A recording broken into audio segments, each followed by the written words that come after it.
శ్రీచక్ర మహిమ. లలితా త్రిపుర సుందరి పౌరాణిక కథ. శ్రీమాత్రే నమః.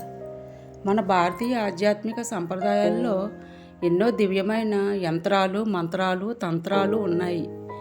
వాటిలో అత్యంత పవిత్రమైనదిగా భావించబడేది శ్రీచక్రం.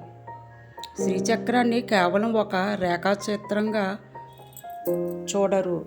అది సాక్షాత్తు శ్రీ లలితా త్రిపుర సుందరి అమ్మవారి దివ్య స్వరూపంగా శ్రీ విద్యా సాంప్రదాయంలో భావించారు.